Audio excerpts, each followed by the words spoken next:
Ryder later finds Penrith, who tells him that the pendant is tied to Ezra and that Lydia, his mother, has connections to it.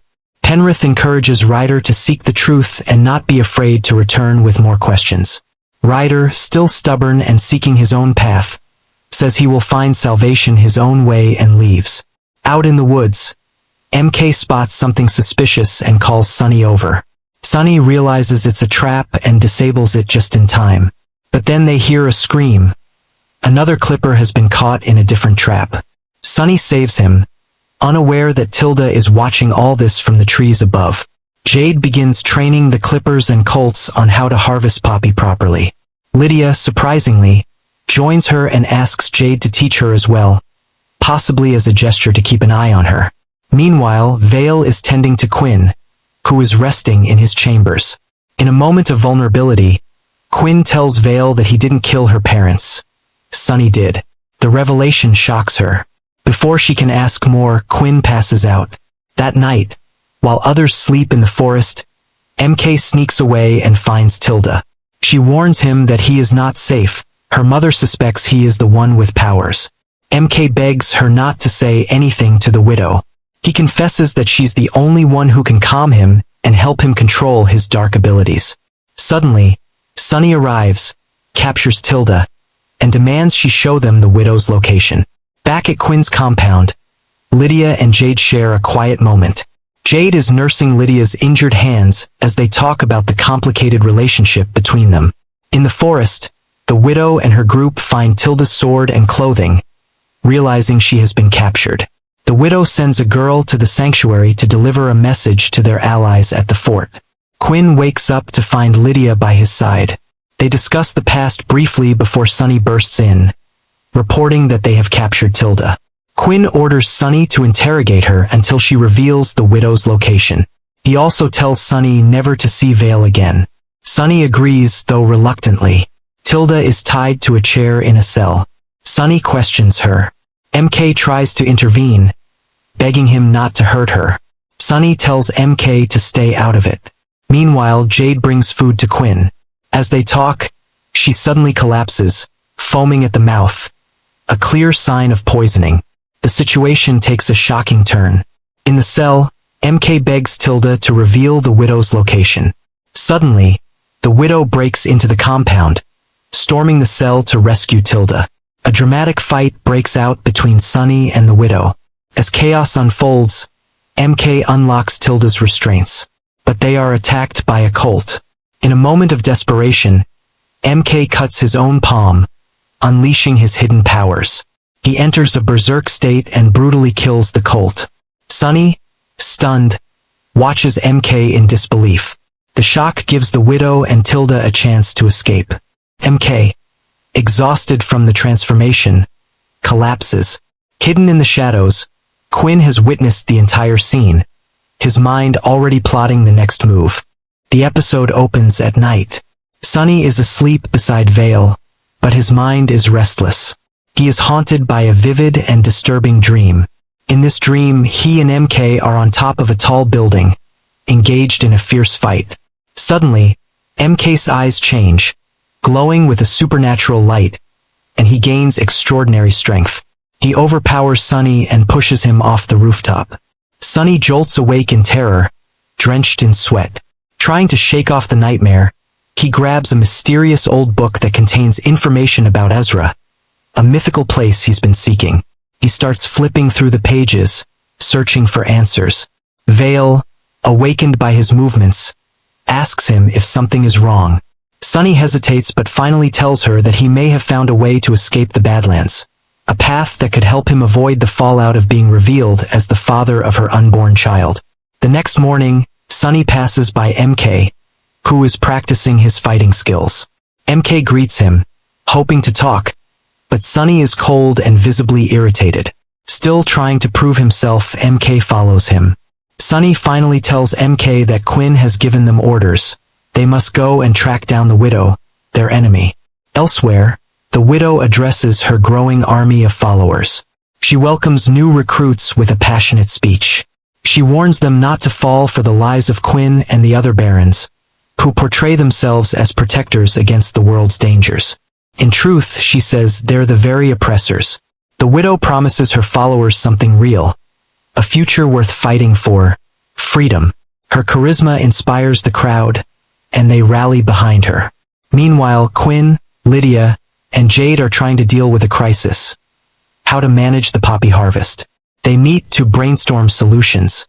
Jade offers a bold idea: train the clippers and colts, give them some education, and she can help manage the harvest more effectively.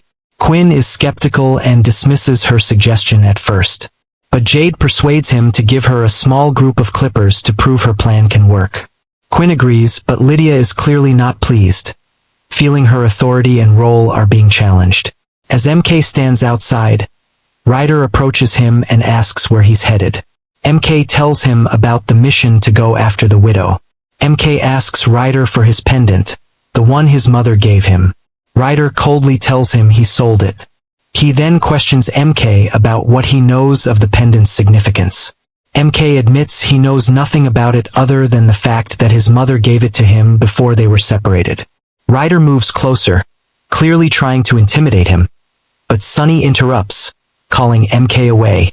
Later, Quinn stands before his clippers and colts, delivering orders about harvesting. He tells them they'll be using their bare hands instead of swords to pick the poppy flowers. But just before finishing his speech, he suddenly clutches his head in agony.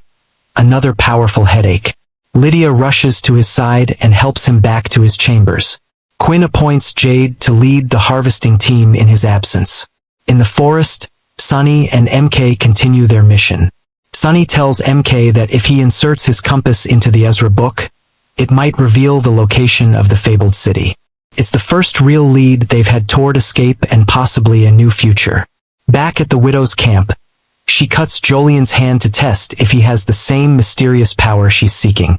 But nothing happens, he doesn't change. Tilda confronts her, asking what she plans to do with this powerful boy if she ever finds him. The widow says she would train him. Tilda brings up MK, saying he cannot be the one because she already cut him once and nothing changed. The widow agrees, she saw it herself. She then sends Tilda and her sisters out to check the traps. Ryder visits Waldo, trying to secure future alliances in case the power dynamics shift. He shows Waldo MK's pendant and asks him what he knows. Waldo says Ryder should take it to his grandfather, Penrith, who might know the truth behind it. Sunny approaches the River King under the cover of night. In his hands, he carries a sack containing the severed head of a young man. He presents it to the River King as proof of fulfilling his part of the deal. "This is the payment," Sunny says coldly. "We want to leave tonight." The River King inspects the head carefully, comparing it with a photograph of MK. After a moment of silence, he nods in approval and tells Sunny, "It's done. We'll leave tonight, don't be late." Sunny turns and walks away, his face unreadable. The scene shifts to Vale's house. Sunny arrives and quietly tells her the plan. They are leaving the Badlands that night. But Vale resists. She tells Sunny she can't leave yet. She's needed at the fort to treat Jade, who has been poisoned. Her voice trembles as she then confronts Sunny, asking if he was responsible for her parents' deaths. Sunny is visibly shaken but replies that he will tell her everything once they're free. Vale, however, is not satisfied. She tells Sunny that if he comes back for her, she'll give him a real answer then. Sunny leaves, and Vale is left behind in tears, torn between trust and grief. Meanwhile, a mysterious messenger sent by Penrith arrives at a hidden location. Inside a dark room, he meets with three men, the brothers whom we've seen before. He informs them that another Dark One has been found. In silence, they lift a large trunk and carry it out to a truck, preparing for what seems to be a grim mission. Back at the fort, Lydia is seen by Jade's side, tending to her. Jade regains consciousness in confusion, asking what's happening. Suddenly, Quinn storms into the room and accuses Lydia of poisoning Jade. Lydia denies it furiously, but Quinn reveals flowers, the source of the poison, that were discovered in her room. He uses them as evidence of her guilt. Without hesitation, Quinn banishes Lydia from the fort, ordering his clippers to escort her out. She's dragged away as she pleads her innocence. At the gate, Ryder appears and hands Lydia her statue collection as a final gesture. Lydia, desperate, begs Ryder to speak to Quinn on her behalf and tell him she's innocent. But Ryder, conflicted, refuses. "I can't go against his orders," he says coldly, leaving Lydia broken and alone. Later, Quinn and Ryder discuss how the widow managed to breach the fort. Ryder questions how she could have gotten in, considering Sunny has the keys. Quinn responds that he locked down the fort and instructs Ryder to summon Sunny to meet him at the chapel. In the chapel, Quinn confronts Sunny. He accuses him of betrayal and demands he surrender his sword. As Sunny hesitates, Quinn's clippers grab him and restrain him. MK watches helplessly as Sunny is chained and taken away. Quinn then issues another order. Vale is to be captured as well. Back at her home, Vale hears footsteps. Before she can react, she is ambushed and knocked unconscious. She wakes up in the presence of the widow, who demands medical attention for a wound she received. Vale treats her reluctantly.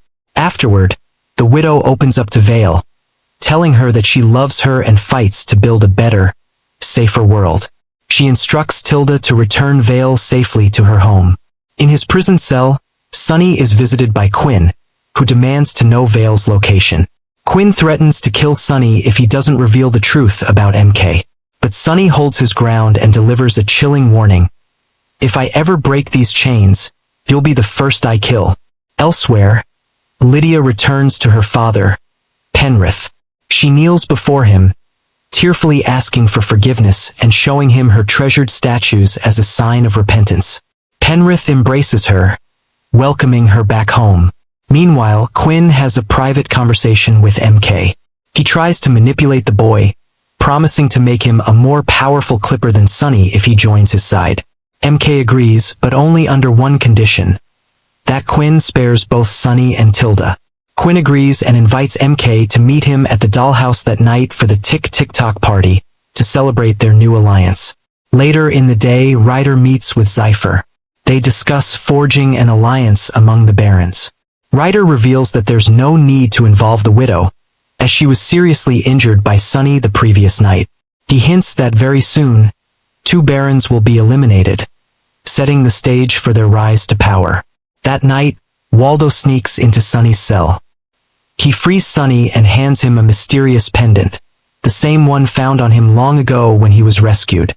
Waldo urges Sunny to leave immediately with Vale and forget about MK. He reveals that the widow plans to attack the fort that night to take down both Quinn and Jacoby. Waldo wants Sunny far away from the chaos. He then vanishes into the night. In the forest, Tilda and Vale walk together. Tilda thanks Vale for helping her mother, but Vale shares a shocking truth. Of the 3 vials she left, 2 are poisoned, and only one is safe. Tilda must choose her future wisely. Vale warns her, implying that anyone who trains her to kill shouldn't be considered a mother. At the dollhouse, Quinn and MK arrive for their secret meeting. Suddenly, Jacoby and Ryder burst in, ambushing them. Chaos erupts. In the confusion, Quinn stabs MK, triggering his transformation. MK's eyes darken, and his powers awaken. In a burst of supernatural strength, he savagely attacks Jacoby's men. Sunny appears just in time and fatally stabs Quinn. As Quinn dies, Sunny tries to take MK away.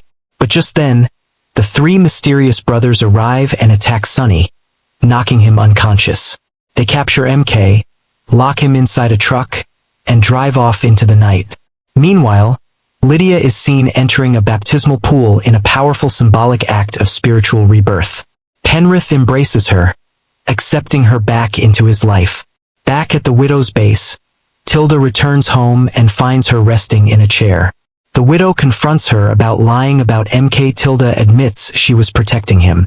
The widow then asks her which of the 3 vials given by Vale was not poisoned. Elsewhere, Vale arrives at the dollhouse and is horrified by the carnage. She finds Sunny's broken sword and picks it up, overcome with sorrow and fear. As dawn breaks, Sunny awakens in chains inside a dark building. River King enters and says, "You wanted to get out of the Badlands. Well, now you're out." He turns and leaves. Sunny, helpless and furious, screams into the silence. The episode ends with a voiceover from MK. There's no easy way out of the Badlands. But what I do know is that my journey has just begun.